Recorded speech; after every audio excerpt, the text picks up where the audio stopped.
Selim aleyhim elleri ve selim aleyke elleri.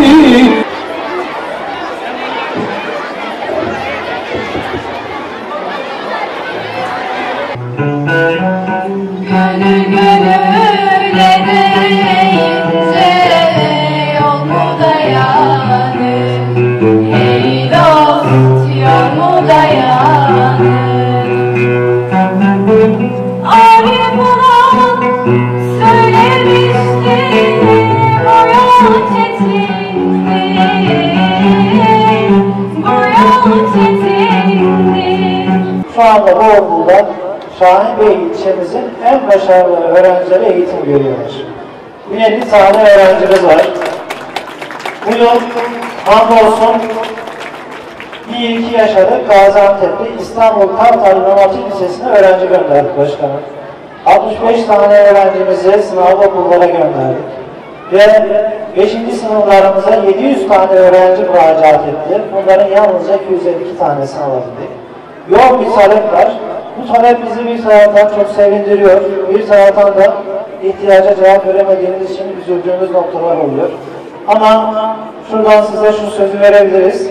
Adil Teymur ismi Türkiye'de bir numara olacak inşallah İmam Hatipler arasında. Hepinize saygı ve muhabbetle selamlıyorum. Tekrar misafirlerimize hoş geldiniz diyorum.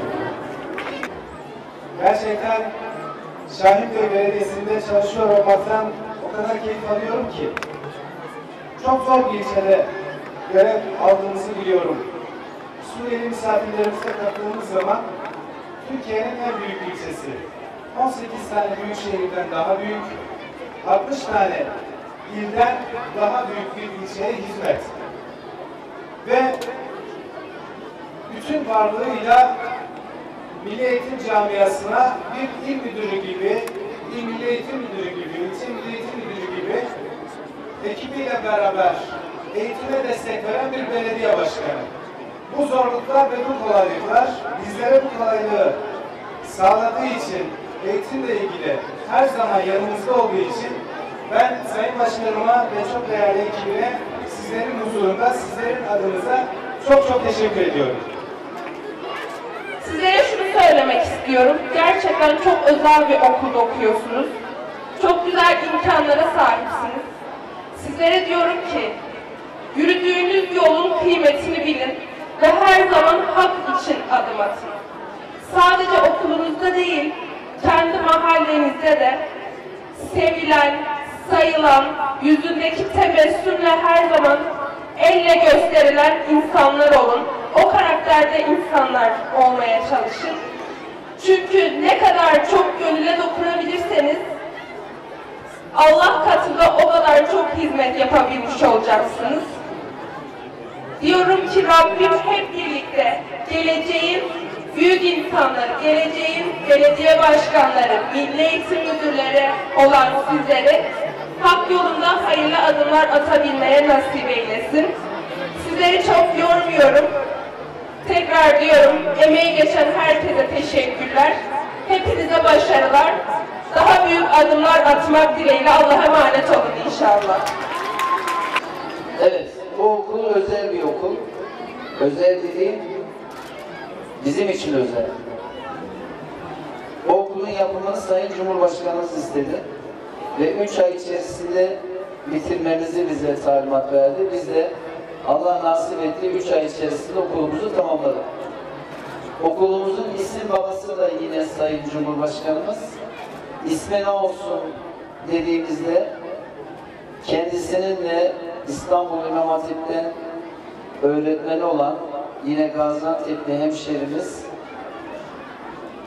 rahmetli Adil Teymur'un isminin konulmasını kendi talep etti. Biz de büyük bir şerefle o zatın ismini koyduk.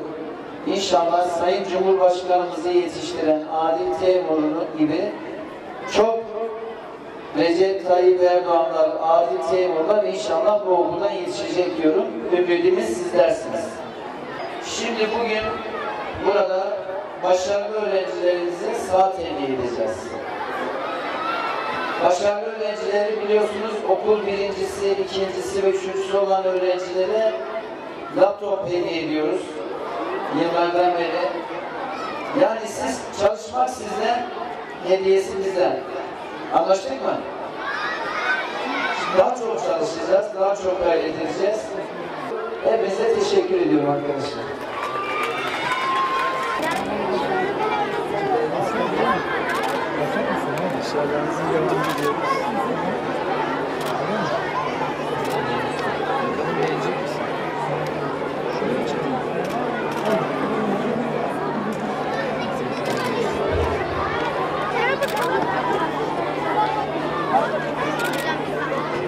Tamam, geliyorum.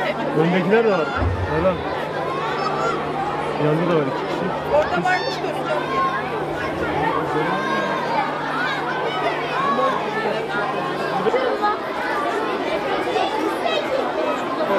Efendim, Şenbey İlçe Milli Eğitim Müdürümüz Sayın Yasin Tepe takdim etmekteler. Kendilerine teşekkür ediyoruz. Arkadaşlarımıza ömür boyu başarılar diliyoruz.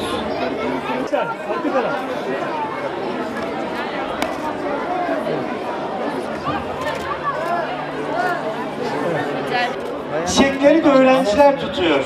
O kadar. Evet.